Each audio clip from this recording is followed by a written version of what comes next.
اعوذ باللہ من الشیطان الرجیم بسم اللہ الرحمن الرحیم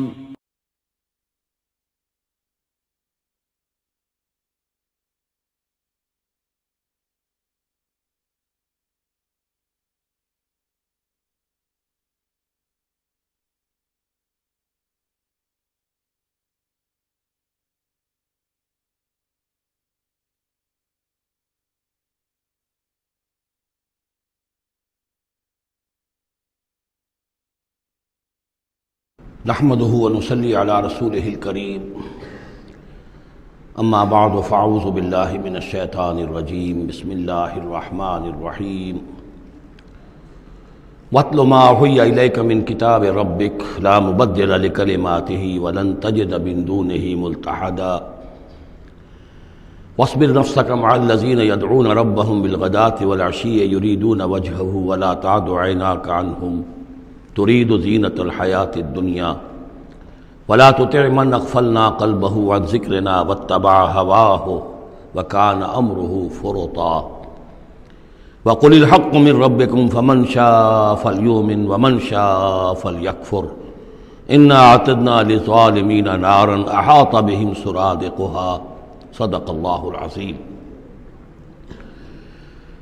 اور پڑھا کرو اس میں سے کہ جو وحی کیا گیا ہے آپ کی جانب آپ کے رب کی کتاب میں سے، اس کی باتوں کا بدلنے والا کوئی نہیں، اور نہیں پاؤ گے تم اپنے لیے اس کے سوا کوئی اور جائے پناہ۔ تھامے رکھو، روکے رکھو اپنے آپ کو ان لوگوں کے ساتھ جو پکارتے ہیں اپنے رب کو صبح و شام اور چاہتے ہیں اس کی رضا، طالب ہیں اس کے روئے انور کے، اور نہ دوڑیں آپ کی نگاہیں ان سے ہٹ کر آپ کہ دنیا کو یہ محسوس ہو، یہ مغالطہ ہو کہ ترید و زینت الحیات الدنیا۔ یہ ذرا مشکل مقام ہے قرآن مجید کا کہ بظاہر تو الفاظ یہ ہیں کہ آپ کی نگاہیں دنیا کی زیبائش اور آرائش کی تلاش میں ان فقراء اور غرباء سے ہٹ کر امراء کی طرف نہ اٹھیں، لیکن ظاہر بات ہے کہ حضور صلی اللہ علیہ وسلم کی یہ شان نہیں تھی، لہذا اس میں جو بات سمجھ میں آتی ہے وہ یہ ہے کہ ایسا نہ ہو کہ آپ کے التفات کی وجہ سے دنیا یہ محسوس کرے کہ ان کی نگاہ میں بھی وقت اور اہمیت جو ہے وہ دنیاوی مال و دولت اور اسباب کی ہے۔ کسی داعی حق کے لیے یہ معاملہ بہت ہی نازک ہوتا ہے کہ ایک طرف جو حالات و واقعات ہیں اس کے اعتبار سے، جو حقائق ہیں اس کے اعتبار سے، معاشرے کے جو اونچے طبقات ہوتے ہیں،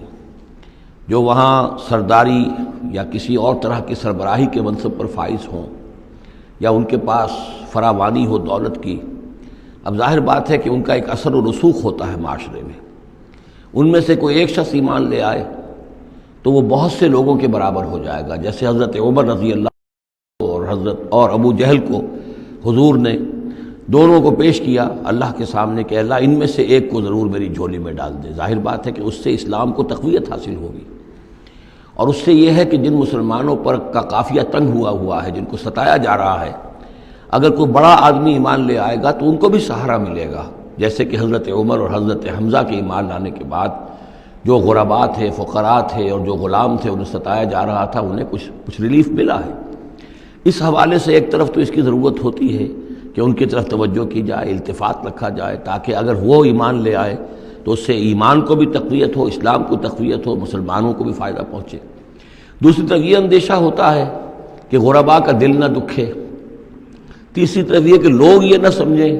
کہ یہ بھی زیادہ جو ہے مدارات کرتے ہیں اور زیادہ التفات کرتے ہیں امراء کی طرف، اہم لوگوں کی طرف، گویا کہ ان کی نگاہوں میں بھی دنیا کی انہی چیزوں کی وقت ہے، انہی چیزوں کی اہمیت ہے۔ تو یہ تین طرف کے چیز سمجھیے کہ یہ چکی دو پارٹوں والی نہیں، تین پارٹوں والی ہے،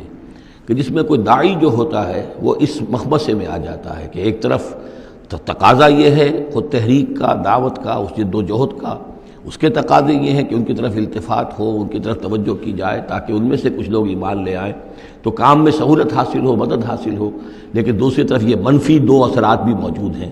تو اس کے مابین جو ہے حکم دیا جا رہا ہے حضور صلی اللہ علیہ وسلم کو کہ بہرحال آپ یہ احتیاط کیجئے کہ یہ تاثر نہ ابھرنے پائے کہ محمد کے نزدیک بھی صلی اللہ علیہ وسلم اصل اہمیت جو ہے وہ دولت مند لوگوں کی ہے۔ ولا تطع من اغفلنا قلبه عن ذکرنا، اور مت کہنا مانیے ان لوگوں کا، یہ جیسا کہ میں نے بارہا عرض کیا ہے کہ دباؤ پڑ رہا تھا سرداران قریش کی طرف سے کہ کچھ ہماری بات مان لیجئے، کچھ ہم آپ کی مان لیں گے۔ تو یہاں گویا کہ اس پہ پھر متنبہ کیا جا رہا ہے کہ جن لوگوں کو دلوں کو ہم نے اپنی یاد سے غافل کر دیا ہے، محروم کر دیا ہے، آپ ان کی باتیں سنیں بھی مت، ان کی طرف دھیان بھی مت دیجیے۔ ولا تطع من اغفلنا قلبه عن ذکرنا واتبع هواه وكان امره فرطا وقل الحق من ربکم۔ یہ جو مضمون ابھی ہم نے دوبارہ پڑھا ہے، اس کو آپ دیکھیں گے کہ یہ 21ویں پارے کی آغاز میں پھر دوبارہ آئے گا کہ جب بھی شدید کشاکش کا دور آیا ہے تو اس میں یہی ہدایات اللہ تعالیٰ کی طرف سے آئی ہیں حضور کو اور حضور کی وساطت سے تمام اہل ایمان کو کہ قرآن مجید کے ساتھ تمسک جو ہے اور مضبوط کرو، قرآن مجید کے ساتھ اپنے تعلق کو اور گہرا کرو، اور اس کو پڑھنا اور اس کا جو ہے اس کے ساتھ جو ہے اپنے اوقات کا بسر کرنا، اس میں اور اضافہ کرو، اسی سے تم ان شدائد اور مصائب کا مقابلہ کر سکو گے۔ وَقُلِ الْحَقُّ مِن رَبِّكُمْ، اور کہہ دیجئے یہ حق ہے میرے رب کی طرف، تمہارے رب کی طرف سے جو میں پیش کر رہا ہوں۔ فَمَن شَاءَ فَلْيُؤْمِنْ وَمَن شَاءَ فَلْيَكْفُرْ، تو اب جو چاہے ایمان لائے، جو چاہے کفر کرے۔ یہ بالکل وہی بات ہے جو سورۃ الدہر میں کہی گئی ہے کہ اما شاکرا و اما کفورا، ہم نے پورا اختیار دے دیا، انا ہدیناہ السبیل اما شاکرا و اما کفورا، یہ اختیار ہم نے انسان کو دیا ہے، چاہے شکر گزار بندہ بنے، چاہے کفران نعمت کی روش اختیار کرے۔ تو یہاں انداز یہ ہے کہ آپ ان کفار سے کہہ دیں کہ میں دعوت پیش کر رہا ہوں، اب تمہیں ایمان لانا ہے لاؤ، کفر کرنا ہے کفر کرو، لیکن بین کی کوئی بات نہیں ہو سکتی ہے، کوئی گیو اینڈ ٹیک، کوئی جو ہے کمپرومائز یہ ممکن نہیں ہے۔ قل الحق من ربکم، ٹیک اٹ اور لیو اٹ، یہ حق ہے تمہارے رب کی طرف سے، چاہے اسے چھوڑ دو تو پورے کو چھوڑنا ہوگا، قبول کرنا ہے تو پورے کو کرنا ہوگا۔ فمن شاء فلیؤمن ومن شاء فلیکفر انا اعتدنا للظالمین نارا، ہم نے ظالموں کے لیے، کافروں کے لیے، مشرکوں کے لیے آگ تیار کر رکھی ہے، احاط بہم سرادقها، اس کی قناتیں ان کا احاطہ کر لیں گی، وہ قناتوں کی شکل میں آگ ہوگی، ان کو گھیرے میں لے لیں گی۔ وَإِن يَسْتَغِيثُوا، اور اگر وہ پیاس سے جہاں بلب ہو کر پانی مانگیں گے، یغاثوا بماء کالمہل یشفی الوجوہ، تو انہیں ایسا پانی دیا جائے گا پینے کے لیے کہ جیسے بھول، یہ جو مہل کے ترجمے کئی کیے گئے ہیں، کھولتے تیل کی تلچھٹ، لاوا، پگھلا ہوا تانبا اور پیپ وغیرہ، مان سدید، ان میں، اور وہ اتنا گرم ہوگا یشفی الوجوہ کہ ان کے چہروں کو بھون دے گا۔ بیس الشراب، بہت ہی بری شے ہوگی پینے کی، وساعت مرتفقہ، اور یہ ان کے لیے ان کی آرام گاہ جو بنے گی جہنم، بہت ہی بری آرام گاہ ہوگی۔ اس کے برعکس وہی سائملٹینیس کنٹراسٹ کا اسلوب، ان الذین آمنوا وعملوا الصالحات، جو لوگ ایمان لائیں اور نیک عمل کریں، انا لا نضیع اجر من احسن عملا،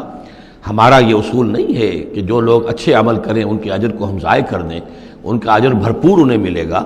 اولئک لہم جنات عدن تجری من تحتہم الانہار، یہ وہ لوگ ہیں کہ جن کے لیے ہیں وہ رہنے والے باغات، ریزیڈینشل گارڈنز، جن کے دامن میں ندیاں بہتی ہوں گی، یحلون فیہا من اساور من ذہب، انہیں پہنائے جائیں گے وہاں کنگن سونے کے، ویلبسون ثیابا خضرا من سندس، اور ان کو وہ پہنیں گے وہاں پر کپڑے سبز رنگ کے، باریک ریشم کے اور گاڑھے ریشم کے، یعنی اوپر کا لباس جو ہوگا وہ باریک ریشم کا ہوگا اور جو نیچے کا لباس ہوگا وہ گاڑھے ریشم کا ہوگا۔ متکئین فیہا علی الارائک، اور وہ وہاں پر تکیہ لگائے ہوئے، ٹیک لگائے ہوئے بیٹھے ہوں گے تختوں کے اوپر۔ نعم الثواب، کیا ہی اچھا بدلہ ہوگا، وحسنت مرتفقہ، اور کیا ہی خوب ان کے لیے آرام گاہ ہوگی۔ 5ویں رکوع میں ایک مکالمہ آ رہا ہے دو اشخاص کا۔ ایک شخص وہ ہے کہ جس کو اللہ نے دنیاوی نعمتیں جو بھی اس دور کی تھیں بھرپور دی ہیں، مادی وسائل بھرپور دے رکھے ہیں، اور وہ اس قدر اس کا معاملہ ٹھیک چل رہا ہے کہ ہوتے ہوتے اس کی نگاہ اب اللہ کی طرف سے ہٹ کر ان مادی اسباب و وسائل ہی پر جم گئی ہے، اس کا توکل اور اعتماد اسی پر قائم ہو گیا ہے۔ ایک دوسرا شخص ہے دنیاوی اعتبار سے مرفع الحال نہیں ہے، اس کے پاس دولت نہیں ہے، دنیاوی چیزیں نہیں ہیں، لیکن وہ اللہ تعالیٰ کی معرفت اسے حاصل ہے۔ وہ اس دولت مند آدمی کو کوئی نصیحت کرتا ہے کہ تم اللہ کو بھول گئے ہو، تمہیں چاہیے کہ ہم تمام چیزوں کے اوپر جو بھی اللہ نے تمہیں دی ہے اس کا شکر ادا کرو، اس کا حق ادا کرو۔ لیکن اس نے اپنے گھمنڈ میں آ کر اسے بہت تلخ جواب دیا کہ میرے پاس یہ سب کچھ ہے تو گویا کہ میں اللہ تعالیٰ کا لاڈلا ہوں، چہیتا ہوں، تم جوتیاں پٹخار رہے ہو، تمہارے پاس کچھ نہیں ہے، تمہاری کوئی حیثیت نہیں ہے، تمہاری حیثیت ہی نہیں ہے کہ مجھے تم واعظ بھی کہو۔ لیکن یہ کہ اس پر پھر جو ان کے درمیان معاملہ ہوا تو انہوں نے کہا، اس شخص نے، کہ ہو سکتا ہے کہ اللہ تعالیٰ تمہارے اس سارے دولت کو اور مال و اسباب کو ضائع کر دے، لیکن یہ کہ اس نے کہا کیسے ہو سکتا ہے، میں نے سارا بندوبست ٹھیک کیا ہوا ہے۔ بہرحال نتیجہ یہ نکلا کہ اللہ تعالیٰ نے اس کی اس پوری دولت کو ایک طریقے سے ضائع کر دیا، اور پھر وہ اپنے ہتھیلیاں ملتا رہ گیا، کف افسوس ملتا رہ گیا، اور اس نے کہا ہائے کاش کہ میں نے اپنے رب کے ساتھ شرک نہ کیا ہوتا۔ حالانکہ اس پورے رکوع میں کہیں کسی دیوی کا، دیوتا کا، کسی اور الہہ کا کوئی ذکر نہیں ہے۔ تو اس رکوع میں سمجھنے کی بات یہ ہے کہ ایک شرک ہے مادہ پرستی کا شرک، مادی اسباب و وسائل پر اتنا تکیہ ہو جائے، اتنا توکل ہو جائے، اتنا اعتماد ہو جائے کہ پھر اللہ تعالیٰ کو انسان بھول جائے، مسبب الاسباب پر سے نگاہ ہٹ جائے، اور وہ سمجھے کہ سارا اعتماد اور توکل میرا ان مادی اسباب و وسائل پر ہے۔ تو یہاں گویا کہ اس نے ان مادی وسائل و اسباب ہی کو اپنا معبود بنا لیا ہے۔ تو یہ شرک ہے جو اس دور کا سب سے بڑا شرک ہے۔ اس دور میں بت پرستی کا شرک بہت کم رہ گیا ہے، اب ستارہ پرستی کا شرک کہاں رہ گیا ہے؟ کون لوگ ہیں جو ستاروں کو پوجتے ہیں؟ اب تو انسان سمجھتا ہے ستاروں تک تو ہم پہنچ ہی جائیں گے، ہمارا علم تو پہنچ ہی چکا ہے، چاند تک ہم اتر آئے ہیں، اب چاند کو کون پوجے گا؟ یہ جو اب ساری جو ہے اب جو پوجا پاٹ ہو رہی ہے وہ تو مادہ پرستی کی ہے، وہ دولت کی ہے، وہ در حقیقت یا وہ نظریاتی طور پر وطن پرستی ہے، اس کا ایک شرک ہے۔ تو یہ اس دور کے شرک کو سمجھنا بہت ضروری ہے، اور یہ رکوع اس اعتبار سے کہ اس میں کسی دیوی دیوتا کا ذکر نہیں ہے۔ تو شرک کون سا کیا اس نے؟ وہ شرک یہی ہے کہ اس نے دنیاوی مال و اسباب اور مادی اسباب و ذرائع کے اوپر اپنے سارے توکل کو جو ہے اس کے ساتھ منسلک کر دیا، یہی گویا کہ اس کو معبود بنا لینا ہے۔ وَاضْرِبْ لَهُم مَثَلَ الرَّجُلَيْنِ، ان کے لیے بیان کیجئے دو اشخاص کی مثال۔ جعلنا لأحدهما جنتین من اعناب، ان میں سے ایک کو ہم نے دیے تھے دو باغ انگوروں کے، وحففناہما بنخل، اور ان دونوں کو گھیرے میں لیا ہوا تھا کھجوروں کے درختوں نے۔ اب دیکھیے کہ انگوروں کی بیلیں ہیں، اور چونکہ ادھر ادھر سے ہوا تیز نہ آئے تو کھجوروں کے جھنڈ جو ہیں وہ چاروں طرف لگے ہوئے ہیں، تاکہ ان کے مابین جو اس کی انگوروں کی بیلیں ہیں وہ بڑی محفوظ ہیں۔ وجعلنا بینہما زرعا، اور ان کے درمیان کھیتی بھی تھی، یعنی یہ کہ اناج کا سامان بھی ہے اور انگوروں کی بیلیں بھی ہیں، اور یہ کہ کھجوروں کے درخت بھی ہیں۔ کلتا الجنتین آتت اکلہا، اور وہ دونوں باغات اپنا پھل دیتے تھے، ولم تظلم منہ شیئا، سال بسال پھل آ رہا ہے، سال ہر سال ہو گئے، ہر سال پھل آ رہا ہے، اس میں کوئی کمی نہیں کرتے تھے۔ جب یہ چیز چلتی رہتی ہے تو آدمی کا خود بخود ایک توکل جو ہے وہ اس چیز کے ساتھ وابستہ ہو جاتا ہے، وہ بھول جاتا ہے کہ اس کی اللہ تعالیٰ کے فضل و کرم سے ہے یا اللہ کے اذن سے ہے، بلکہ یہ کہ وہ انہی چیزوں کو سمجھ بیٹھتا ہے کہ یہ دائم ہے اور قائم ہے۔ وَفَجَّرْنَا خِلَالَهُمَا نَهْرًا، اور ہم نے ان کے مابین ایک نہر بھی نکال دی تھی، آب پاشی کا بھی پورا نظام موجود ہے۔ وَكَانَ لَهُ ثَمَرٌ، اور اس کے میوے بھی تھے، یعنی یہ بھی تھا کہ باغ جو ہے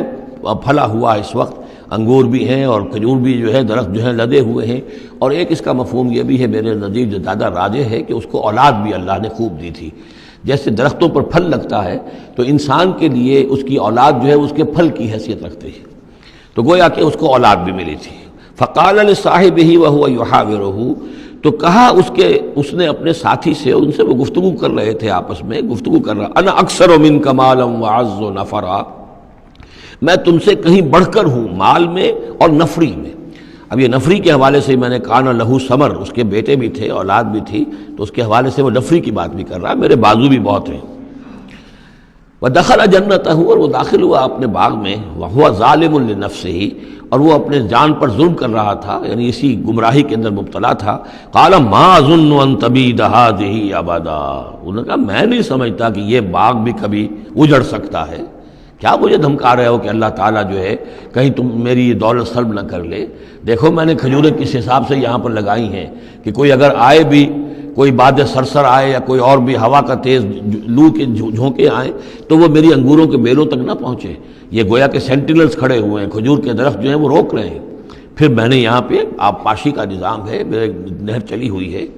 ما اظن ان تبید هذه ابدا، میں نہیں سمجھتا کہ میرا یہ باغ جو ہے کبھی یہ کہ برباد بھی ہو سکتا ہے۔ وما اظن الساعة قائمة،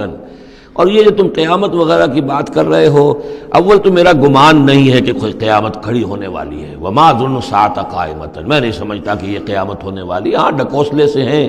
کچھ بڑوں سے سنا تو ہے۔ اور یہ کہ وَلَئِن رُدِدتُّ إِلَىٰ رَبِّي، اگر مجھے لوٹا ہی دیا گیا اپنے رب کے پاس، لَأَجِدَنَّ خَيْرًا مِنْهَا مُنْقَلَبًا، تو مجھے وہاں لازماً ملے گا بہت بہتر لوٹ کر۔ اب اس کے اندر ایک فلسفہ ہے ان کا کہ جب اللہ نے مجھے یہاں دیا، اللہ کے وہ منکر نہیں تھے، اللہ نے مجھے یہاں دیا ہے تو اس کا مطلب یہ کہ میں چہیتا ہوں، لاڈلا ہوں، یا اللہ نے مجھے کچھ صلاحیتیں دی ہیں، میں نے بڑی عمدہ پلاننگ کر کے باغ بنائے ہیں، سارا اس کا بندوبست کیا ہے، تو یہ میری جو صلاحیت ہے، یہ اللہ کی دی ہوئی جو میرے اندر ہے، یہ جو خیر ہے، یہ کہاں چلا جائے گا؟ آخرت میں بھی مجھے پھر ملے گا اور اس سے بہتر ملے گا، اور تم جیسے یہاں جوتیاں پٹخار رہے ہو ایسے ہی وہاں پٹخارو گے۔ وَلَئِن رُدِدتُّ إِلَىٰ رَبِّي، اگر بالفرض ہو ہی گیا ایسا، لوٹا ہی دیا گیا میں اپنے رب کی طرف، لَأَجِدَنَّ خَيْرًا مِّنْهَا مُنقَلَبًا، تو اس سے بھی بہتر مجھے وہاں پر ملے گا۔ قَالَ لَهُ صَاحِبُهُ، اب اس اللہ کے بندے نے جو نیک بندہ تھا کہا اس سے، اس کے ساتھی نے، وَهُوَ يُحَاوِرُهُ، اور ان سے گفتگو کر رہا تھا، أَكَفَرْتَ بِالَّذِي خَلَقَكَ مِن تُرَابٍ، کیا تو نے کفر کیا اس ہستی کا جس نے تجھے مٹی سے بنایا، ثم من نطفہ، پھر گندے پانی کی بوند سے بنایا، ثم سواک رجلا، پھر تجھے ایک پورا انسان بنا کر کھڑا کر دیا۔ اب یہاں اور تجھے کفر کون سا کیا؟ یعنی یہ کہ وہ رب مان رہا ہے اللہ کو، اور رب کے ساتھ اس نے کسی اور کا ذکر نہیں کیا ہے۔ مطلب یہ کہ آخرت کا انکار در حقیقت اللہ کا انکار ہے۔ اگر تم آخرت کے بارے میں جو کہہ رہے ہو کہ نہیں میں نہیں سمجھتا کہ یہ کوئی ہونے والی بات ہے، تو چاہے تم اللہ کو اقرار کر رہے ہو، لیکن حقیقت میں اگر آخرت کو نہیں مانتے تو گویا کہ اللہ کا انکار ہے۔ لَٰكِنَّ هُوَ اللَّهُ رَبِّي، لیکن جہاں تک میرا معاملہ ہے، میں نے تو اللہ کو اپنا رب مانا ہوا ہے، وہی میرا مالک ہے، آقا ہے، وَلَا أُشْرِكُ بِرَبِّي أَحَدًا، اور میں اپنے رب کے ساتھ کسی کو شریک نہیں ٹھہراتا۔ وَلَوْلَا إِذْ دَخَلْتَ جَنَّتَكَ قُلْتَ مَا شَاءَ اللَّهُ، اور کیوں نہ ایسا ہوا کہ اللہ کے بندے جب تو اپنے باغ میں داخل ہوا، تو نے باغ دیکھا، پھلا ہوا ہے، ہرا بھرا ہے، ہر طرف منظر جو ہے بڑا دل خوشکن منظر ہے، تو کہتا ما شاء اللہ۔ یہ پھر وہی مجلسی کلمہ آ گیا جس میں توحید کوٹ کوٹ کر بھری ہوئی ہے، ماشاء اللہ، یہ جو اللہ نے چاہا، جو اللہ نے چاہا، یہ سب اس کے فضل و کرم سے ہے۔ لا قوت الا باللہ، کوئی طاقت نہیں ہے اللہ کے سوا۔ اگر اللہ کی طرف سے یہ بات نہ ہوتی تو میرے اندر کوئی صلاحیت نہیں تھی، اللہ ہی کی ہے در حقیقت، یہ دین ہے اسی کی عطا ہے۔ ان ترن انا اقل منک مالا و ولدا، اگر تم دیکھ رہے ہو کہ میں تم سے کم ہوں مال میں بھی اور اولاد میں بھی، فعسى ربی ان یؤتینی خیرا من جنتک، تو مجھے تو اپنے رب کے بارے میں یہ یقین ہے کہ وہ جب چاہے مجھے تیرے باغ سے بہتر باغ دے سکتا ہے۔ وَيُرْسِلَ عَلَيْهَا حُسْبَانًا، اور تیرے باغ کے اوپر وہ کوئی اوپر سے کوئی لو کا جھونکا ایسا بھیج سکتا ہے، من السماء، آسمان سے، فَتُصْبِحَ صَعِيدًا زَلَقًا، کہ یہ پورا باغ جو ہے یہ جو ایک ایسا چٹیل میدان ہو کر رہ جائے کہ یہاں کوئی درخت رہے نہ بیلے رہے۔ معلوم ہوا کہ ہر چیز جب آنکھ کھلی گل کی تو موسم تھا خزاں کا، یہ ہو سکتا ہے، عین ممکن ہے۔ اور یصبح ماؤہا غوراً، یا اللہ آسمان سے کوئی ایسی نہ بھی بھیجے کوئی چیز بلا، تو اس کا پانی ہی جو تمہارا یہ جو چشمہ چل رہا ہے، وہ پانی ہی اگر زمین کے اندر گہرا اتر جائے، یہ چشمہ خشک ہو جائے، فلن تستطیع لہ طلبا، اور پھر تو پانی کہیں سے لا نہ سکے، تو یہ باغ خود بخود اچڑ جائے گا۔ یہ سارے امکانات ہیں، مسبب الاسباب نے تمہارے لیے اس وقت سارے اسباب جمع کر رکھے ہیں، جب چاہے گا ان میں سے کسی ایک سبب کی بھی اگر تناب کھینچ لے تو یہ سارا معاملہ جو ہے یہ تو شیش محل کی طرح کا ہے، ایک ہی جو پتھر ہے وہ اس سب کو چکنا چور کر دے گا۔ وَأُحِيطَ بِثَمَرِهِ، معلوم ہوتا کہ وہ بہت ہی کوئی اللہ کا پہنچا ہوا شخص تھا، جو اللہ کا دوست تھا، اور اس کا دل دکھایا اس شخص نے، جس کو تانا دیا اسے انا خیر من کہ انا اکثر منک مالا و ولدا، تو اس حوالے سے اس کا دل دکھا ہے۔ اور یہ جان لیجئے کہ کسی اللہ والے کا من عادى لی ولیا فاذنته للحرب، تو ایک حدیث قدسی ہے، جو شخص میرے کسی ولی کے ساتھ دشمنی کرے پھر میری طرف سے اس کے خلاف اعلان جنگ ہے، تو اس نے چونکہ یہ دل دکھایا ہے۔ اور فارسی کا ایک شعر بھی بڑا مزیدار ہے کہ ہیچ قوم را خدا رسوا نہ کرد، تا دلے صاحب دلے نامد میں درد، کسی صاحب دل کے دل کو ٹھیس لگتی ہے، درد اس کے اندر پیدا ہو جاتا ہے، صاحب دل ہو، اللہ کی محبت اس کے دل میں ہو اور اسے ٹھیس پہنچے، تو تا دلے صاحب دلے نامد میں درد، ہیچ قوم را خدا رسوا نہ کر، قومیں بڑی رسوا ہو جاتی ہیں کسی ایک اللہ والے کی کہ دل جو ہے اس کی دل کو اگر تکلیف پہنچے۔ تو وَأُحِيطَ بِثَمَرِهِ، اس کا سارا ثمر سمیٹ لیا گیا، اللہ تعالیٰ نے جو کچھ اس کو دیا تھا وہ سلب کر لیا، باغ بھی ختم ہوا، اولاد بھی ختم ہوئی۔ فَأَصْبَحَ يُقَلِّبُ كَفَّيْهِ عَلَىٰ مَا أَنفَقَ فِيهَا، تو وہ رہ گیا اپنے ہاتھوں کو ملتا ہوا، اپنی ہتھیلیوں کو ملتا ہوا، جسے ہم کہتے ہیں کفِ افسوس ملنا۔ یقلب کفیہ علی ما انفق فیہا، جو کچھ اس نے خرچ کیا تھا، انویسٹ کیا تھا، محنت کی تھی، کتنا عرصہ لگا تھا اس باغ کے پلاننگ میں، باغ کو اس نے لگایا تھا، کہاں کہاں سے پودے لایا ہوگا، ما انفق فیہا وہی خاویۃ علی عروشہا، اور وہ باغ جو ہے گرا پڑا ہوا تھا اپنی چھتریاں کے اوپر، کیونکہ جو انگور کی بیلیں ہوتی ہیں وہ ٹٹیاں ہوتی ہیں، چھتریاں ہوتی ہیں، وہ سب اوندھی پڑی ہیں۔ وَيَقُولُ يَا لَيْتَنِي لَمْ أُشْرِكْ بِرَبِّي أَحَدًا، اور اس وقت وہ کہہ رہا تھا ہائے میری شامت، کیا کاش کہ میں نے اپنے رب کے ساتھ شرک نہ کیا ہوتا۔ اب یہ کون سا شرک ہے؟ اس پوری اس گفتگو کے اندر کہیں کسی دیوی کا، دیوتا کا، کسی کا ذکر نہیں ہے، کسی کی شفاعت کا ذکر نہیں ہے۔ یہ ہے ہمارا آج کا نقشہ مادہ پرستی کا، آج کی ہماری ذہنیت جو ہے پوری کی پوری اس رکوع کے اندر موجود ہے۔ وَلَمْ تَكُنْ لَهُ فِئَةٌ يَنْصُرُونَهُ، اور نہ ہوئی پھر اس کی کوئی جماعت، کوئی اس کی فوج ہوتی جو اس کی مدد کرتی من دون اللہ، اللہ کے مقابلے میں۔ وَمَا كَانَ مُنْتَصِرًا، اور نہ ہی وہ اس قابل تھا کہ کسی سے انتقام لے۔ کس سے انتقام لے؟ سارا فیصلہ تو اللہ کی طرف سے ہوا ہے۔ هُنَالِكَ الْوَلَایَةُ لِلَّهِ الْحَقِّ، یہاں تو حکومت اور اختیار کل کا کل اللہ ہی کے لیے ہے، سچے اللہ کے لیے جو الحق ہے۔ یہ ولایا ہے واو کے زبر کے ساتھ۔ والی کہتے ہیں حاکم کو، مالک کو والی، والی سے ولایا بنتا ہے۔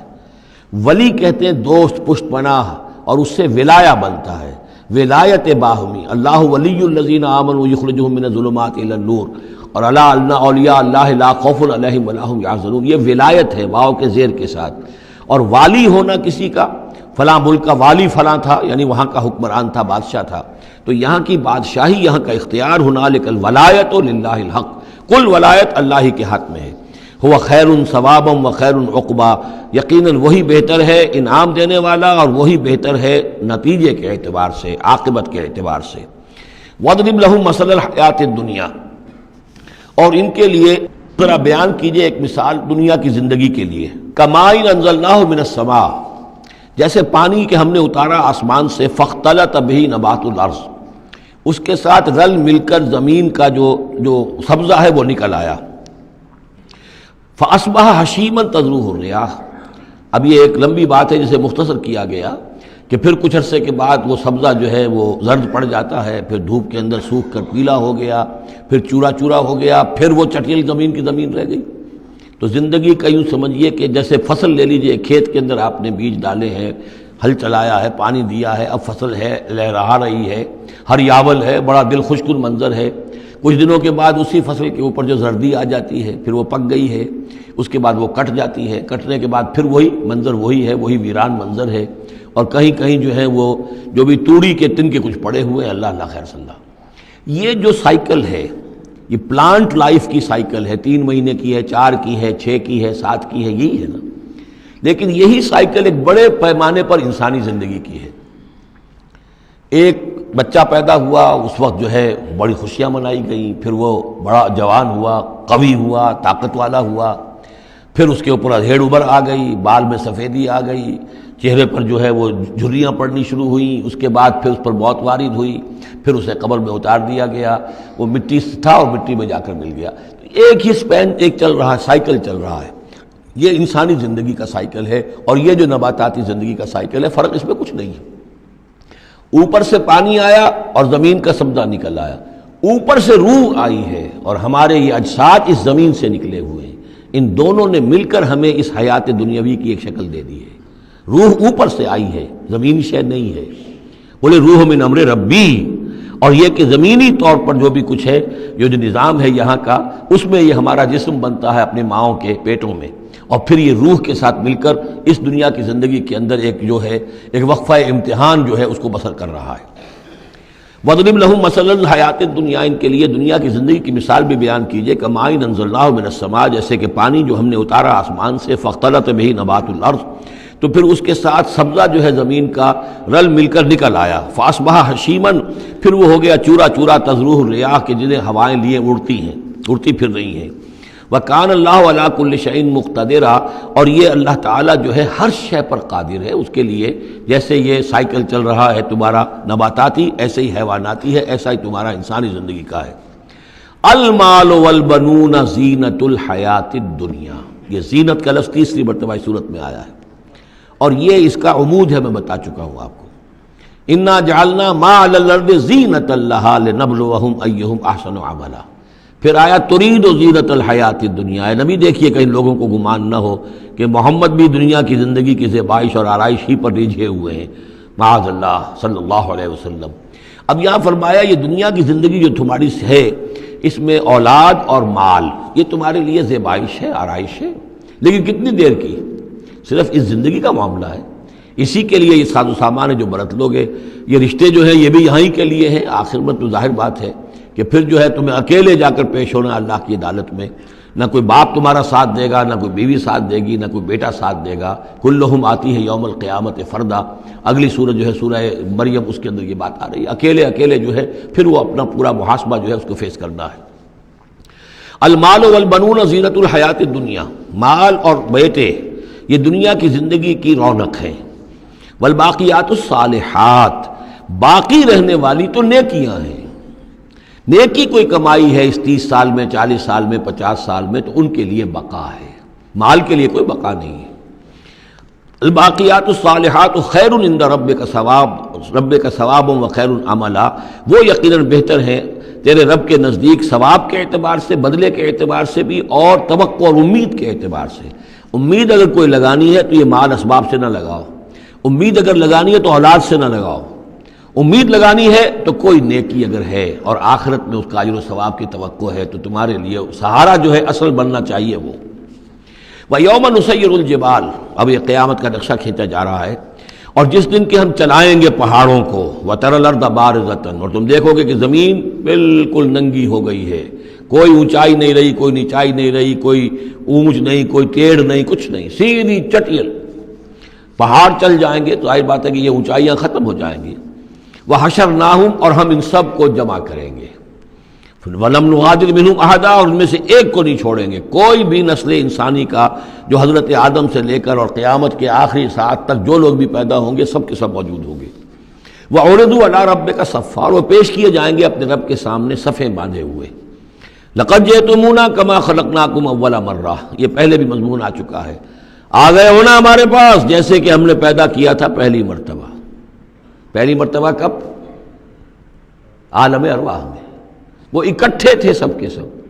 بعد میں جو دنیا میں پیدائش ہماری ہوئی ہے یہ تخلیق ہے دوسری مرتبہ، یہ زمینی تخلیق کے ساتھ روح کو جوڑ کر جو ہے یہ ہمارا در حقیقت یہ تخلیق ثانی ہے۔ تخلیق اول جو ہے وہ تو ہماری ارواح کی شکل میں ہوئی، اور وہی شکل میں تھی کہ آدم سے لے کر اگر کل دنیا کی زندگی 15,000 برس ہو، فرض کیجئے آدم کے بعد سے لے کر قیامت تک، تو 15,000 برس تک جتنے انسان نسل آدم میں پیدا ہوئے بیک وقت وہ موجود تھے اس وقت بھی، اور بیک وقت موجود ہوں گے قیامت کے میدان میں بھی۔ لَقَدْ جِئْتُمُونَا، آ گئے ہو ہمارے پاس، كَمَا خَلَقْنَاكُمْ أَوَّلَ مَرَّةٍ، جیسے کہ ہم نے پیدا کیا تھا تمہیں پہلی بار۔ بَلْ زَعَمْتُمْ أَن لَّن نَّجْعَلَ لَكُم مَّوْعِدًا، اس وقت ہم نے تم سے ایک قول و قرار لیا تھا، لست بربکم قالوا بلا، لیکن اس دنیا کی زندگی میں تمہیں یہ گمان ہو گیا تھا کہ تمہارے لیے ہم کوئی وقت، وعدے کا وقت مقرر نہیں کریں گے، یعنی ملاقات نہیں ہوگی، تم بھول گئے تھے اس ملاقات کو، جی چرا رہے تھے ہم سے ملنے سے۔ الذین لا یرجون لقاءنا، جو ہم سے ملاقات کے امیدوار ہی نہیں ہیں، اس خیال ہی کو ذہنوں سے دور رکھتے تھے کہ کبھی اللہ کے حضور میں حاضری ہے۔ ووضع الکتاب، اور اعمال نامہ لا کر رکھ دیا جائے گا۔ وضع، اب وہ اعمال نامہ کیا ہوگا؟ کون سا جائنٹ قسم کا کوئی کمپیوٹر ہوگا؟ ہر فرد نوع بشر، آدم کی ہر نسل کا اس میں پورا کارنامہ زندگی محفوظ ہوگا۔ آپ کو معلوم ہے جیسے کمپیوٹر کے اوپر ایک بٹن دبتا ہے اور وہ سب آ گیا، اور ایک بٹن دبے گا اس کا پورا جو چھپ کر بھی آ گیا۔ ایک ایک فرد کی پوری زندگی کا ریکارڈ موجود ہے۔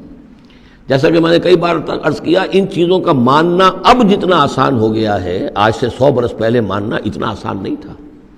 کس قدر گہرے ایمان بالغیب کی ضرورت تھی۔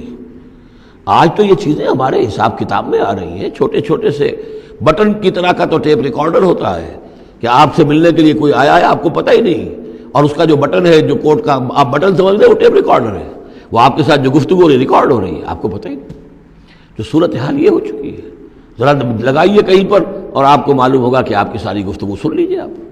تو یہ ساری ریکارڈنگ کے ہر چیز محفوظ ہو رہی ہے، اعمال نامے میں ہر شے موجود ہے۔ ووضع الکتاب، اور وہ لا کر اعمال نامہ رکھ دیا جائے گا، کہیں سے وہ کمپیوٹر شاید کس جگہ پر ہے، اور وہاں سے وہ انسٹال جو ہے وہاں سے لا کر میدان حشر میں ٹکایا جائے گا۔ ووضع الکتاب فطر المجرمین مشفقین مما فی، تم دیکھو گے اب مجرموں کو ڈر رہے ہوں گے، کانپ رہے ہوں گے کہ اس میں کیا کچھ ہے. وَيَقُولُونَ، اور وہ کہتے ہوں گے یا ویلتنا، ہائے ہماری شامت، ما لہذا الکتاب، یہ کیسا اعمال نامہ ہے، لا یغادر صغیرۃ ولا کبیرۃ، اس نے تو کسی چھوٹی سی چھوٹی بات کو نہیں چھوڑا، نہ کسی بڑی بات کو چھوڑا، الا احصاها، مگر یہ کہ اس کو محفوظ رکھا ہوا ہے. اس نے تو مائنیوٹس ڈیٹیلز کو بھی اومٹ نہیں کیا ہے. کیسا یہ اعمال نامہ، ما لہذا الکتاب لا یغادر صغیرۃ ولا کبیرۃ الا احصاها ووجدوا ما عملوا حاضرا، ما عملوا، اور وہ پائیں گے جو بھی عمل انہوں نے کیا ہوگا اسے موجود.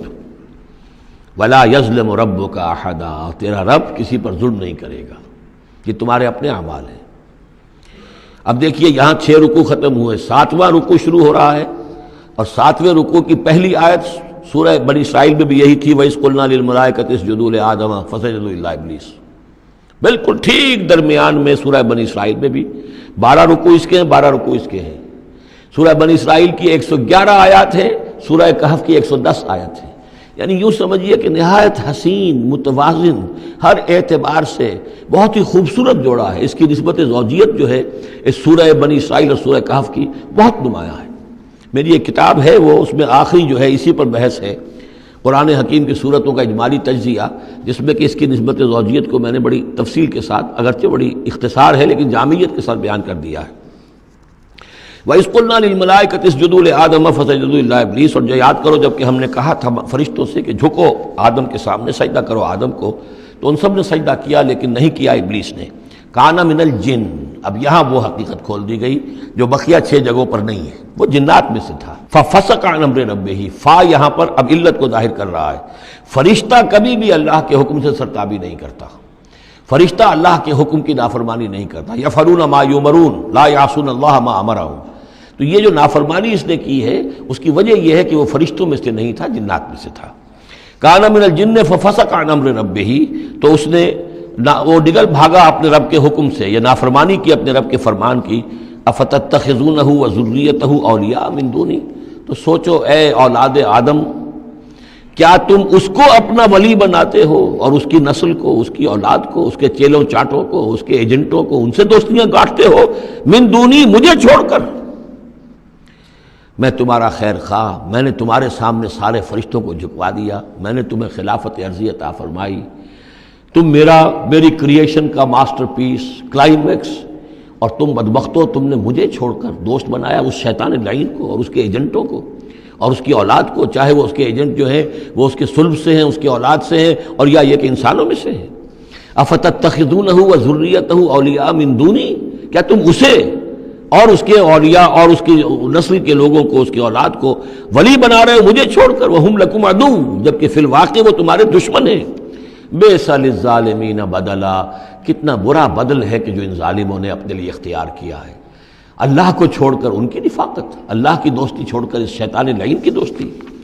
ما اشہدتہم خلق السماوات والارض ولا خلق انفسہم، میں نے تو ان جنات کو نہ تو انہیں شہید بنایا تھا آسمان اور زمین کی تخلیق کا، اور نہ ان کے اپنی تخلیق کا. وما کنت متخذ المضلین عضدا، اور میں ایسے بہکانے والوں کو اپنا مددگار نہیں بنایا کرتا. یہ جو تم نے ان کو میرے برابر بنا دیا، اس کو مجھے چھوڑ کر انہیں ولی بنا لیا، ان کی دوستی کر رہے ہو، تو آسمان کی اور زمین کی تخلیق میں، بلکہ خود ان کی تخلیق میں وہ کوئی اس کے شاہد نہیں ہے. وَيَوْمَ يَقُولُ نَادُوا شُرَكَائِيَ الَّذِينَ زَعَمْتُمْ، اور جس دن کہ اللہ کہے گا کہ پکارو ذرا میرے ان شرکاء کو جن کا تمہیں زعم ہو گیا تھا، تمہیں گمان تھا کہ وہ میرے شریک ہیں. فَدَعُوهُمْ، تو وہ پکاریں گے ان کو. فَلَمْ يَسْتَجِيبُوا لَهُمْ، تو وہ انہیں کوئی جواب نہیں دیں گے. وَجَعَلْنَا بَيْنَهُمْ مَوْبِقًا، اور ان کے درمیان ہم ہلاکت والی گھاٹی حائل کر دیں گے، خلیج حائل کر دیں گے، کہ وہ جو شرکاء چاہے اولیاء اللہ ہی ہوں اور چاہے وہ انبیاء ہوں اور چاہے فرشتے ہوں، لیکن وہ کہ خلیج حائل ہوگی ہلاکت کی، وہ ان کی مدد کے لیے یا ان کی بات سن کر ان کے سفارش کرنے کے لیے نہیں آ سکیں گے. وَرَأَى الْمُجْرِمُونَ النَّارَ، اور مجرمین جو ہیں، ظالم، گناہ گار، کافر، وہ دیکھیں گے آگ کو کہ اب یہ ہے جس میں ہمیں جھونکا جانا ہے. فَظَنُّوا أَنَّهُمْ مُوَاقِعُوهَا، اور انہیں یقین ہو جائے گا کہ اب وہ اس میں ڈال دیے جائیں گے. وَلَمْ يَجِدُوا عَنْهَا مَصْرِفًا، اور وہ نہیں پائیں گے اس سے کہیں بھی بھاگنے کی کوئی جگہ، اس سے انحراف کی کوئی راستہ. وَلَقَدْ صَرَّفْنَا فِي هَذَا الْقُرْآنِ لِلنَّاسِ مِنْ كُلِّ مَثَلٍ، یہ آیت جو کہ تو سورہ بنی اسرائیل میں بھی آیت نمبر 89 ہے، وہاں یہاں یہ آیت 54 ہے، لیکن فرق کیا ہے؟ وہاں ہے وَلَقَدْ صَرَّفْنَا فِي هَذَا الْقُرْآنِ مِنْ كُلِّ مَثَلٍ، وَلَقَدْ صَرَّفْنَا فِي الْقُرْآنِ، وہاں ذرا الفاظ کا تھوڑا سا فرق ہے، وَكَانَ الْإِنسَانُ أَكْثَرَ شَيْءٍ جَدَلًا، ہم نے اس قرآن میں کل مثالیں پیدا کر جو بیان کر دی ہیں لوگوں کی ہدایت کے لیے، لیکن یہ کہ وہاں ہے فَأَبَى أَكْثَرُ النَّاسِ إِلَّا كَفُورًا، لیکن اکثر لوگ جو ہیں وہ کفران نعمت ہی پر اڑے رہتے ہیں۔ یہاں فرمایا وَكَانَ الْإِنسَانُ أَكْثَرَ شَيْءٍ جَدَلًا، لیکن انسان جو ہے تمام مخلوقات سے بڑھ کر ہے جھگڑالو۔ وَمَا مَنَعَ النَّاسَ أَن يُؤْمِنُوا، یہ الفاظ بھی جو کہ تو سورہ بنی اسرائیل میں بھی آئے تھے۔ وَمَا مَنَعَ النَّاسَ أَن يُؤْمِنُوا آیت نمبر 94 ہے یہ وہاں، وَمَا مَنَعَ النَّاسَ أَن يُؤْمِنُوا إِذْ جَاءَهُمُ الْهُدَىٰ وَيَسْتَغْفِرُوا رَبَّهُمْ، اور نہیں روکا لوگوں نے کو ایمان لانے سے جبکہ ان کے پاس ہدایت آ گئی کہ وہ استغفار کرتے اپنے رب سے، إِلَّا أَن تَأْتِيَهُمْ سُنَّةُ الْأَوَّلِينَ، وہاں آیا ہے إِلَّا أَن قَالُوا أَبْعَثَ اللَّهُ بَشَرًا رَسُولًا، کہ ان کو ایمان سے روکنے والی ان کا یہ خیال تھا کہ کیا اللہ تعالیٰ نے انسان کو رسول بنا کر بھیجا ہے۔ یہاں فرمایا الا ان تاتیہم سنت الاولین، ان کو جو روکا گیا ہے وما منع الناس ان یؤمنوا اذ جاءهم الہدی، یہ جو رک گئے ہیں جب ہدایت ان کے پاس آ گئی کہ ایمان نہیں لا رہے اور استغفار نہیں کر رہے، الا ان تاتیہم سنت الاولین، مگر یہ کہ ان پر آ کر رہے گی اب وہی جو پہلو کا جو انجام ہوا تھا وہی ان کے اوپر بھی مسلط ہوگا، او یاتیہم العذاب قبلا، یا یہ کہ عذاب ان کے سامنے آ جائے گا۔ وما نرسل المرسلین الا مبشرین ومنذرین، یہاں پہ جمع کے صیغے میں آ رہا ہے، سورہ بنی اسرائیل میں واحد کے صیغے میں آیا تھا آخری رکوع میں، وما ارسلناک الا مبشرا ونذیرا، اور ہم نے نہیں بھیجا ہے محمد آپ کو مگر مبشر اور نذیر بنا کر۔ یہاں جمع کے صیغے میں وما نرسل المرسلین الا مبشرین ومنذرین ویجادل الذین کفروا بالباطل، اور یہ کافر جو ہیں یہ جھگڑتے ہیں کفر اور بالباطل،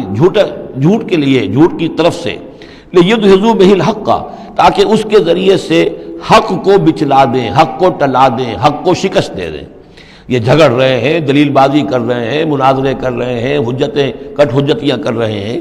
وَيُجَادِلُ الَّذِينَ كَفَرُوا بِالْبَاطِلِ لِيُدْحِضُوا بِهِ الْحَقَّ وَاتَّخَذُوا آيَاتِي وَمَا أُنذِرُوا هُزُوًا، اور انہوں نے میری آیات کو اور جو انہیں انذار کیا گیا، خبردار کیا گیا، اس کو ہنسی مذاق اور ٹھٹھا بنا لیا ہے۔ وَمَنْ أَظْلَمُ مِمَّنْ ذُكِّرَ بِآيَاتِ رَبِّهِ، اس شخص سے بڑھ کر ظالم کون ہوگا جسے اس کے رب کی آیات کے ذریعے سے نصیحت کی جائے، یاد دہانی کرائی جائے، فَأَعْرَضَ عَنْهَا، پھر بھی وہ اعراض کرے ان آیات الہیہ سے، وَنَسِیَ مَا قَدَّمَتْ يَدَاهُ، اور بھول جائے کہ اس کے دونوں ہاتھوں نے آگے کیا بھیجا ہوا ہے، کیا کرتوت ہیں جو بھیجے ہوئے ہیں۔ اگر تو ایمان لے آتا، ان آیات سے استفادہ کرتا، اپنے کیے پر پچھتاتا، توبہ کرتا، اس دنیا ہی میں اپنے سابقہ گناہوں کی اللہ تعالیٰ سے معافی لے کر جاتا، لیکن یہ کہ یہاں تو صورت یہ ہے کہ وَمَنْ أَظْلَمُ مِمَّنْ ذُكِّرَ بِآيَاتِ رَبِّهِ، اسے تذکیر کی گئی، نصیحت کی گئی اس کے رب کی آیات سے، فَأَعْرَضَ عَنْهَا، اس نے اعراض کیا، وَنَسِیَ مَا قَدَّمَتْ يَدَاهُ، اور بھولے رہا وہ کہ کیا کچھ اس نے آگے بھیجا ہوا ہے، کیا جھان جکاڑ جو ہے اس نے عاقبت کے لیے تیار کیا ہوا ہے۔ اِنَّا جَعَلْنَا عَلَىٰ قُلُوبِهِمْ أَكِنَّةً أَن يَفْقَهُوهُ، یہ مضمون بھی آ چکا ہے سورہ بنی اسرائیل میں، حجابا مستورا، اور ہم نے ان کے دلوں کے اوپر جو ہے پردے ڈال دیے ہیں۔ انا جعلنا علی قلوبہم اکنۃ لیفقہوہ، ہم نے ان کے دلوں کے اوپر پردے ڈال دیے ہیں کہ اسے سمجھ نہ پائیں، وفی آذانہم وقرا، اور ان کے کانوں میں ہم نے ثقل پیدا کر دیا، بوجھ پیدا کر دیا کہ یہ سن نہیں سکتے۔ وان تدعوہم الی الہدی، اور اگر آپ پکاریں گے انہیں ہدایت کی طرف دعوت دیں گے، فلن یہتدوا اذا ابدا، تو یہ کبھی بھی ہدایت پانے والے نہیں ہیں۔ یعنی اب ان کے دلوں پر مہر لگ چکی ہے، اب اللہ تعالیٰ کا وہ جو قانون ہے ہدایت و ضلالت کا، اس کی جو آخری دفعہ ہے وہ ان کے اوپر لگ چکی ہے، ان کے اوپر اپلائی ہو چکی ہے۔ وَرَبُّكَ الْغَفُورُ ذُو الرَّحْمَةِ، اور آپ کا رب جو ہے بہت بخشنے والا ہے، بہت رحمت والا ہے۔ لَوْ يُؤَاخِذُهُم بِمَا كَسَبُوا لَعَجَّلَ لَهُمُ الْعَذَابَ،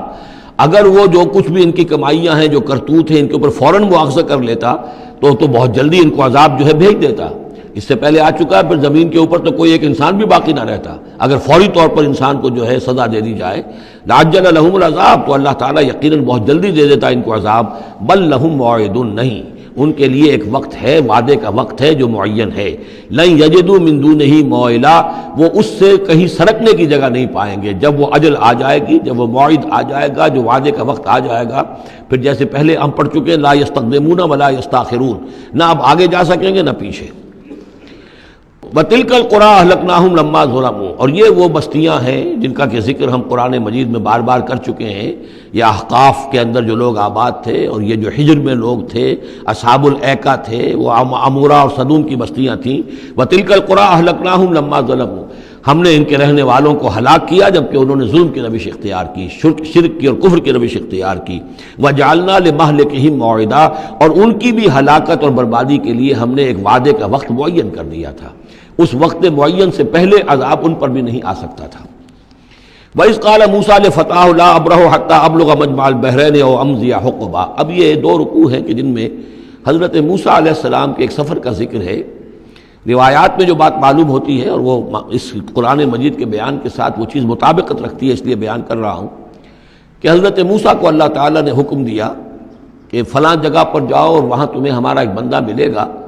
اور وہ بندہ جو ہے بہت صاحب علم ہے، کچھ عرصہ اس کے پاس رہو. ہو سکتا ہے کہ یہ حضرت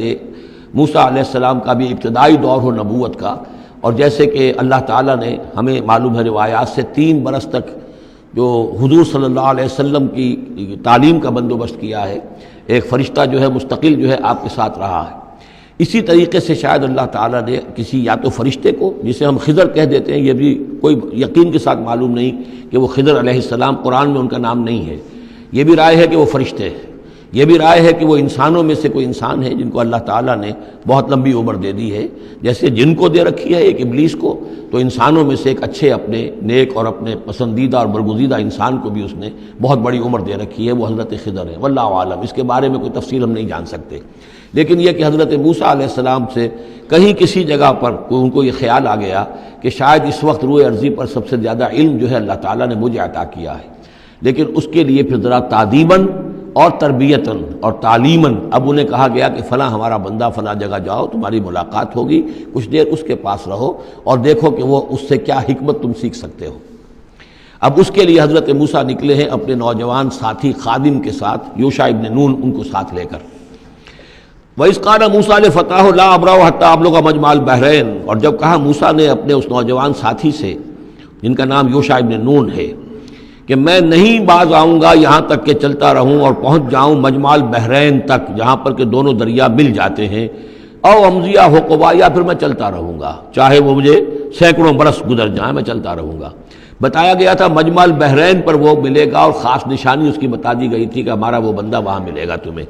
اب مجمع البحرین پر بھی اختلاف ہے. ایک کا تو خیال یہ ہے، وہ جو نقشہ میں نے آپ کو دکھایا تھا، کہ یہ جو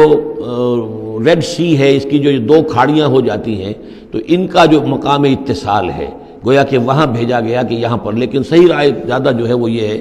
کہ یہ جو دریائے نیل آتا ہے مصر میں، تو یہ سوڈان سے آتا ہے، تو 2 دریا مل کر یہ دریا بنتے ہیں، النیل الازرق اور النیل الابیض. ایک سفید رنگ کا پانی ہے اور ایک بھی نیلے رنگ کا پانی ہے. یہ نقشہ ہمیں بھی اٹک پر نظر آتا ہے. دریائے سندھ جو تربیلا سے نکل کر پانی آتا ہے وہ نیلے رنگ کا ہے، اور جو دریائے کابل کا پانی آ رہا ہوتا ہے مغرب سے، تو اس کا وہ پانی گدلا ہے. اور کافی دور تک پھر ہمیں نظر آتا ہے کہ یہ دریائے کابل کا پانی چل رہا ہے گدلے رنگ کا، اور یہ صاف صاف پانی جو ہے دریائے سندھ کا چل رہا ہے. تو اسی طرح کا معاملہ وہاں پر ہے. نیل جو ہے نیلا نیل اور سفید نیل، النیل الازرق اور النیل الابیض، وہاں پر پہنچے ہیں. کہیں یہ یوں سمجھیے خرطوم کے آس پاس، کہ میں اب چلتا جاؤں گا. فلما بلغا مجمع بینہما، جب یہ پہنچ گئے اس دونوں دریاؤں کے ملنے کی جگہ پر، نسیا حوتہما، یہ بتا دیا گیا تھا کہ ایک جو مچھلی ہے تل کر اس کو ساتھ لے لینا تاکہ تمہارے وہ غذا کا کام بھی دے گی، اور اسی کو نشانی بنانا تھا اللہ نے بتانے کے لیے کہ کس جگہ پر وہ اس شخص سے ملاقات ہوگی.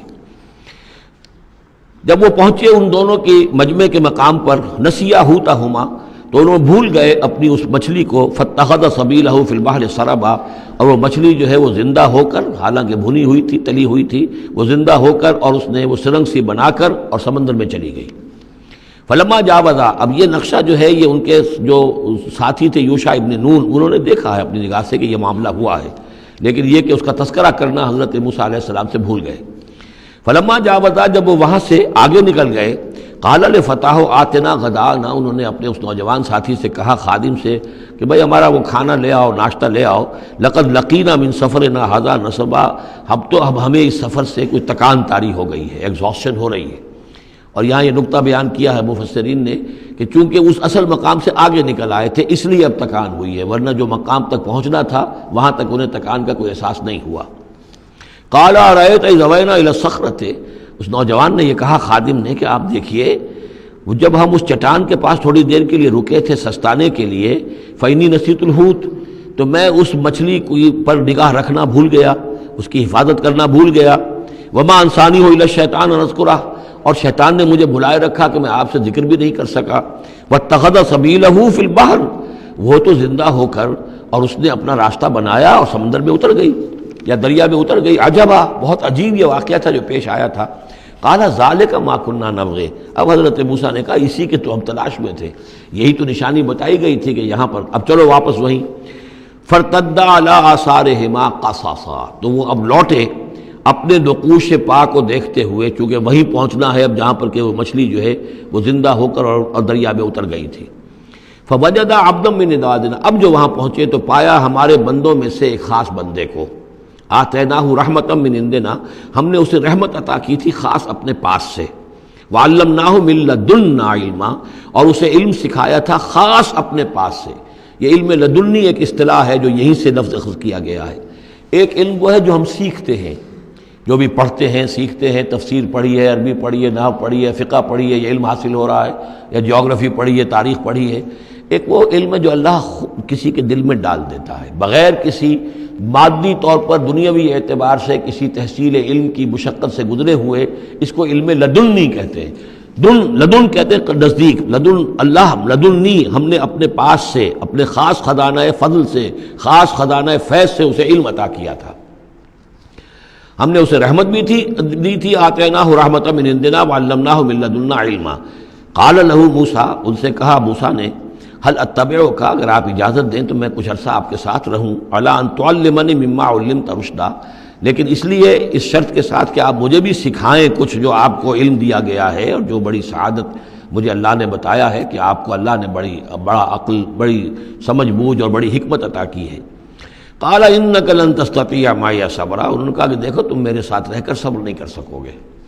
وکیف تصبر علی ما لم تحط بہ خبرا، اور کیسے صبر کرو گے اس چیز پر کہ جس کا کہ علم تمہارے پاس نہیں ہے، جس کا تم نے احاطہ نہیں کیا ہے، تمہیں تو بات بڑی غلط لگے گی، عجیب سی لگے گی۔ قال ستجدنی انشاءاللہ صابرا، حضرت موسیٰ نے کہا کہ نہیں انشاءاللہ آپ مجھے صابر پائیں گے، میں صبر کروں گا، ولا اعصی لک امرا، اور میں آپ کی کسی حکم کی خلاف ورزی نہیں کروں گا۔ اب دیکھیے یہاں انشاءاللہ صبر کے ساتھ تو آ گیا، ولا اعصی لک امرا، آپ کے حکم کی خلاف ورزی نہیں کروں گا، یہاں انشاءاللہ نہیں آیا ہے، اور اسی میں خلاف ورزی ہو گئی، یعنی یہ کہ انہوں نے جو حکم دیا تھا پھر اس کی وہ پابندی نہیں کر پائے۔ ولا تقولن لشیء انی فاعل ذلک غدا، اس کے ساتھ اس کو جوڑ لیجئے جو ہم پڑھا ہے اسی صورت میں، حضور سے کہا گیا تھا کبھی نہ یہ کہیے گا، یہاں بھی کہتے ہیں انشاءاللہ میں کوشش کروں گا، انشاءاللہ اللہ تعالیٰ کے فضل و کرم سے میں آپ کے حکم کی خلاف ورزی نہیں کروں گا۔ قال فإن اتبعتنی، اب یہ حکم ہے ان کا، انہوں نے کہا کہ اگر تم میرے ساتھ چلنا چاہتے ہو، رہنا چاہتے ہو، فلا تسألنی عن شیء، تو کسی چیز کے بارے میں مجھ سے خود مت پوچھنا، حتی احدث لک منہ ذکرا، یہاں تک کہ میں خود اس کے بارے میں کوئی تذکرہ کروں، بس دیکھتے جاؤ جو بھی میرے ساتھ ہو رہا ہے، دیکھتے رہو، آبزرو کرو، چپ رہو، خاموش رہو، میں جب مناسب سمجھوں گا جو اصل حکمت ہے ان چیزوں کی کہ جو تمہارے مشاہدے میں آئیں گی وہ میں تمہیں بتا دوں گا، لیکن تم مجھ سے سوال نہیں کرو گے۔ فانطلقا، اب وہ دونوں چلے، گویا کہ حضرت موسیٰ نے وہ بات مان لی۔ حتی اذا رکبا فی السفینۃ، یہاں تک کہ جب وہ دونوں سوار ہوئے کشتی میں، خرقہا، اب ان صاحب نے، یہ جو صاحب موسیٰ انہیں کہیں یا حضرت خضر کہیں، انہوں نے کشتی کا ایک تختہ اکھاڑ دیا۔ قال خرقتہا لتغرق اہلہا، اب حضرت موسیٰ علیہ السلام کہاں خاموش رہنے والے تھے، اتنا غلط کام کر رہے ہو تم، ساری اس کشتی کو ڈبونا چاہتے ہو، کیا تم نے توڑ ڈالا ہے، پھاڑ دیا ہے اس کشتی کو تاکہ غرق کر دو اس کے اندر جو سوار ہیں ان سب کو؟ لقد جئت شیئا امرا، یہ تو آپ نے ایک بہت غلط کام کیا، بہت بھاری ایک جرم ہے جو آپ سے سرزد ہوا ہے۔ قال الم اقل انک لن تستطیع معی صبرا، انہوں نے کہا کیا میں نے نہیں کہا تھا کہ تم میرے ساتھ صبر نہیں کر سکو گے؟ تو اصل بات سمجھ لیجئے وہ کیا ہے کہ دنیا میں جو ظاہر میں کوئی عمل ہو رہا ہوتا ہے ہم اس کو دیکھتے ہیں، اس کے پیچھے اللہ کی کیا مشیت کام کر رہی ہے وہ ہمیں نظر نہیں آتی۔ بظاہر کوئی شے ہمارے لیے بری ہے، اس کے پیچھے کوئی خیر آ رہا ہے، ہم اس بری چیز کو برا سمجھ کر اور وہ ہم جو ہے نالا و شیون کا معاملہ اختیار کر لیتے ہیں۔ عسیٰ ان تکرہوا شیئا وہو خیر لکم وعسیٰ ان تحبوا شیئا وہو شر لکم واللہ یعلم وانتم لا تعلمون۔ یہ ہے اصل میں وہ بات کہ جو سورہ بقرہ میں ہم نے پڑھی تھی۔ ہو سکتا ہے تم کسی چیز کو برا سمجھو جبکہ حقیقت میں وہ تمہارے لیے بہتر ہو، اور ہو سکتا ہے کہ تم کسی چیز کو اچھا سمجھو، حقیقت میں تمہارے لیے وہ مضر ہو۔ اللہ جانتا تم نہیں جانتے، تو تفویض الامر ہونا چاہیے اللہ کی طرف، اے اللہ جو تجھے میرے لیے پسند ہے۔ لیکن یہ جو بھی فرشتے کر رہے ہوتے ہیں، اور ظاہر بات ہے یہ بھی ہو سکتا ہے فرشتے ہوں یا اولیاء اللہ میں سے کسی کی روح ہے، تو جیسا کہ شاہ ولی اللہ کا قول میں نے آپ کو سنایا ہے کہ وہ بھی ملائکہ کے طبقہ اسفل میں شامل ہو جاتے ہیں، اور وہی اللہ تعالیٰ کے احکام کی جو ہے تنفیذ کرتے ہیں۔ تو یہ شرعی احکام نہیں ہے، یہ تکوینی احکام ہے۔ کسی کا بچہ جو ہے چھت کے اوپر سے گرا مر گیا، اب وہ تو چیخ رہا ہے، ماں بھی چیخ رہی ہے، بہن بھائی بھی چیخ رہے ہیں، اب کیا پتا کہ یہ بچہ جو ہے اگر بڑا ہو جاتا تو یہ ماں باپ کے لیے سوہان روح ہوتا۔ اللہ نے ان کے لیے خیر کیا ہے کہ اس بچے کو اس وقت لے لیا ہے، لیکن انہیں تو پتہ نہیں کہ آئندہ کیا ہونا تھا۔ تو ہم ظاہر کو دیکھ کر جو ہے گھبرا جاتے ہیں اور اس کو اپنے لیے برا سمجھ بیٹھتے ہیں، جبکہ اللہ تعالیٰ کی بیدک الخیر، اللہ کے ہاتھ میں خیر ہی خیر ہے، لیکن ہماری شارٹ سائٹڈنس ہے کہ جس کی وجہ سے ہم چیزوں کو کسی اور رنگ میں لے رہے ہیں۔ اس کے لیے یہ تین واقعات ہیں کہ جو انہوں نے دکھائے گئے۔ قال لا تؤاخذنی بما نسیت ولا ترہقنی من امری عسرا، تو انہوں نے کہا، حضرت موسیٰ نے عرض کیا لا تؤاخذنی بما نسیت، مجھ سے مواخذہ نہ کیجئے اس پر کہ میں بھول گیا کہ میں نے آپ سے وعدہ کیا تھا کہ میں آپ سے کوئی سوال نہیں کروں گا، ولا ترہقنی من امری عسرا، اور نہ دباؤ ڈالیے مجھ پر میرے معاملے میں کچھ زیادہ سختی نہ کیجئے، ایسا نہ ہو کہ ایک ہی دفعہ کی میری اس غلطی کے اوپر کہتے ہیں جاؤ اب یہاں سے، بلکہ ذرا یہ نرمی کیجئے۔ فانطلقا، پھر چلے دونوں، حتی اذا لقیا غلاما قتلہ، جب ایک نوجوان سے ملاقات ہوئی اس نے قتل کر دیا اس کو، حضرت خضر نے۔ قال قتلت نفسا زکیۃ بغیر نفس، حضرت موسیٰ علیہ السلام پھر بولے یہ کیا کیا آپ نے؟ ایک بے گناہ جان کو آپ نے قتل کر دیا اس کے بغیر کہ اس نے کسی کا خون بہایا ہو۔ لقد جئت شیئا نکرا، یہ تو آپ نے بہت ہی نامعقول حرکت کی ہے۔ قال علم انک لن تستطیع معی صبرا، اب انہوں نے بھی ذرا ڈانٹ کے انداز میں کہا علم اقل لک، کیا میں نے نہیں کہا تھا تم سے کہ تم میرے ساتھ صبر نہیں کر سکو گے؟ قال ان سألتک عن شیء بعدها فلا تصاحبنی، حضرت موسیٰ نے عرض کیا کہ اچھا ٹھیک ہے، اب اگر تیسری مرتبہ مجھ سے غلطی ہو جائے، دوسری مرتبہ اور مجھے معافی دے دیں، اگر اب میں اس کے بعد کوئی آپ سے سوال کروں تو پھر ٹھیک ہے، آپ مجھے اپنے ساتھ نہ رکھیے گا، فلا تصاحبنی، پھر یہ کہ میں اپنا راستہ لے لوں گا۔ قد بلغت من لدنی عذرا، میری جانب سے آپ نے جو ہے حجت قائم کر دی ہے، اور آپ عذر جو ہے اب آپ کر سکتے ہیں کہ آپ مجھے اپنے ساتھ نہ رکھیں، یعنی خطا میری ہے۔ فانطلقا، پھر چلے، حتی اذا اتیا اہل قریۃ استطعما اہلہا، اور جب یہاں تک کہ وہ پہنچے ایک بستی والوں کے پاس، وہاں انہوں نے ان سے چاہا کہ وہ انہیں کھانا کھلائیں، مسافر جیسے ہوتے ہیں کہ بھائی ہم لوگ آئے ہیں، مسافر ہیں، آپ کی بستی میں آئے ہیں تو ہمیں کھانا کھلائیے۔ فابوا ان یضیفوہما، تو وہاں کی بستی والوں نے، وہ ایسے کچھ کٹھور اور شقی لوگ تھے، انکار کر دیا ان کی ضیافت سے، انہیں کچھ کھانے کو نہیں دیا۔ فوجدا فیہا جدارا، وہاں انہوں نے دیکھا ایک دیوار، یرید ان ینقضہ، کہ بالکل گرنے کو ہے، ٹوٹنے کو ہے، گرنے کو ہے۔ فاقامہ، تو وہ حضرت خضر نے اس کو سیدھا کر دیا، بنا دیا اور سیدھا کر دیا، مضبوط کر دیا۔ قال لو شئت لاتخذت علیہ اجرا، تو حضرت موسیٰ نے پھر کہا کہ اگر آپ چاہتے، یہ اتنے ناہنجار لوگ، انہوں نے مسافروں کو کھانا تک نہیں دیا اور آپ نے بغیر مزدوری لیے ہوئے ان کا کام کر دیا، ان کی دیوار سیدھی کر دی۔ لو شئت لاتخذت علیہ اجرا، آپ اس پر اجرت طلب کرتے ان سے، اور یہ جو اجرت سے جو ہے بہرحال ہم جو ہے کچھ نہ کچھ کھاتے پیتے۔ قال ھذا فراق بینی و بینک، کہ بس یہ اب میرے اور آپ کے درمیان اب علیحدگی کا وقت ہے۔ سأنبئک بتأویل ما لم تستطع علیہ صبرا، اب میں تمہیں بتائے دیتا ہوں اصل راز اور حقیقت ان چیزوں کا جس پر کہ آپ صبر نہ کر سکے۔ اما السفینہ، جہاں تک اس کشتی کا معاملہ ہے، فکانت لمساکین یعملون فی البحر، تو یہ ان مزدوروں کی ملکیت تھی کہ جو دریا میں محنت کرتے ہیں، جیسے کشتی ہے ادھر سے ادھر اتار دیا، دو پیسے لے لیے، ایک پیسہ لے لیا، یہ مزدوری کر رہے ہیں، ان کے لیے گویا کہ کمائی کا اور ان کی معاش کا یہی ذریعہ ہے۔ فَأَرَدْتُ أَنْ أَعِيبَهَا، میں نے یہ چاہا کہ اس کو عیب دار کر دوں، وَكَانَ وَرَاءَهُمْ مَلِكٌ يَأْخُذُ كُلَّ سَفِينَةٍ غَصْبًا، جبکہ آگے جو ہے ایک بادشاہ تھا، حاکم تھا، جو ہر کشتی کو کہ جو ثابت و سالم ہے اسے وہ غصب کر رہا ہے، اس کو جو ہے کنفسکیٹ کر رہا ہے، جیسے آج کل بھی ہوتا ہے ہمارے ہاں، وہ ویگنز جو ہیں وہ پولیس والے روک لیتے ہیں، تو اسی طریقے سے وہ جو ہے قبضہ کر رہا ہے ان پر، یاخذ کل سفینۃ غصبا۔ اب وہ دیکھے گا کہ یہ تو ٹوٹی بھی کشتی چھوڑ دے گا، تو کشتی میں ایک تختہ لگا لینا تو آسان کام ہے، پوری تختی جا رہی تھی تو میں نے ایک تختہ جو ان کا جو ہے توڑ دیا ہے تاکہ اسے ناقص سمجھ کر وہ بادشاہ جو ہے اسے ریجیکٹ کر دے، اس کشتی کو نہ لے، تو ان مزدوروں کی پوری کشتی بچ جائے۔ ایک تختہ توڑنے سے تختی بچتی ہے، اور یہ سالم رہتی تختی تو پوری کشتی جا رہی تھی۔ تو میں نے ان کی خیر کے لیے کیا ہے، جس کو تم نے یہ سمجھا کہ شاید میں لوگوں کو ہلاک کرنے کے لیے میں نے یہ قدم اٹھایا ہے۔ وَأَمَّا الْغُلَامُ، اور جہاں تک اس لڑکے کا معاملہ ہے، نوجوان کا، فَكَانَ أَبَوَاهُ مُؤْمِنَيْنِ، اس کے والدین بڑے نیک اور صالح ہیں، والدین دونوں کے دونوں۔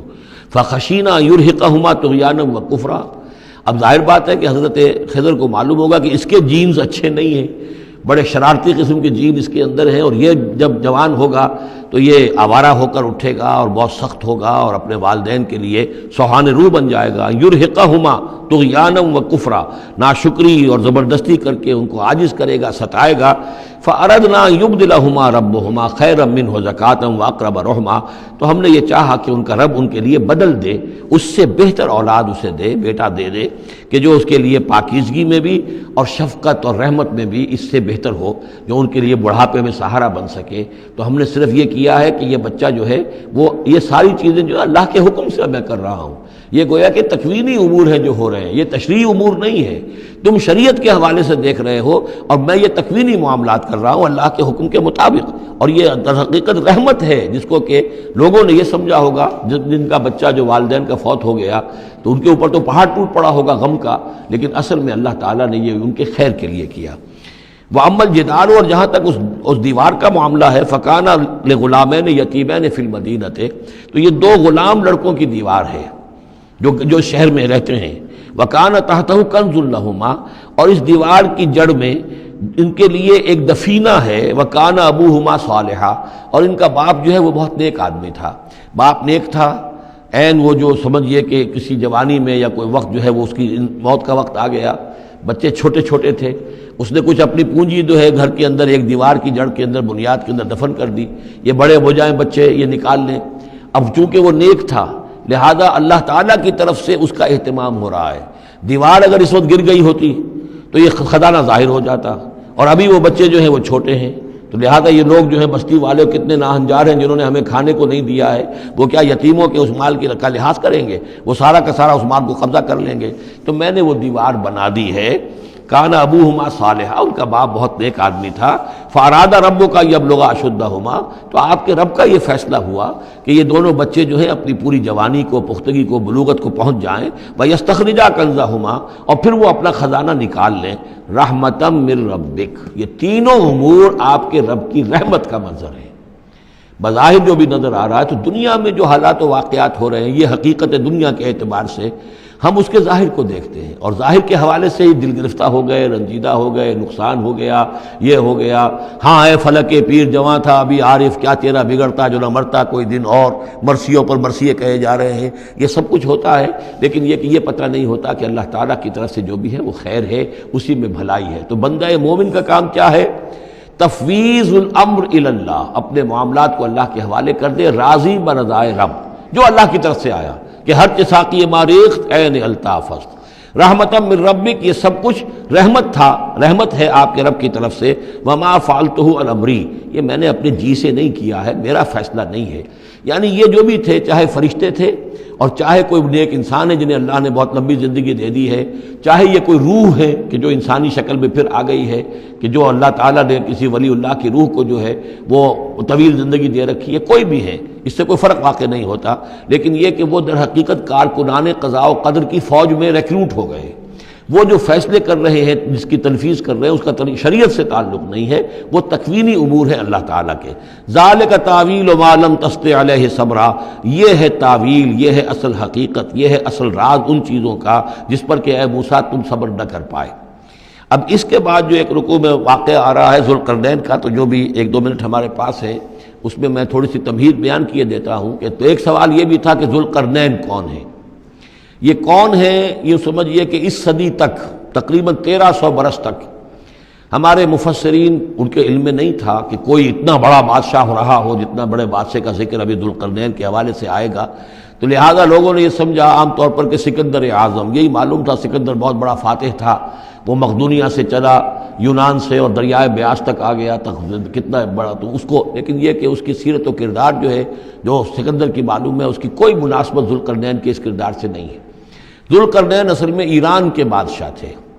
اور ایران اس وقت 2 ملکوں میں اوپر میں منقسم تھا۔ اب بھی اگر ابھی کبھی نقشہ دیکھیں گے تو ایک علاقہ جو ہے ایران کا وہ تو ہے جو خراسان کا حصہ ہے، جو اصل ایران ہے اس کو بھی یوں سمجھیے 2 حصوں میں، ایک پارس پرانا کہلاتا تھا جس سے فارس کا لفظ بنا ہے، اور دوسرا مادہ تھا، میڈیا یا مادہ۔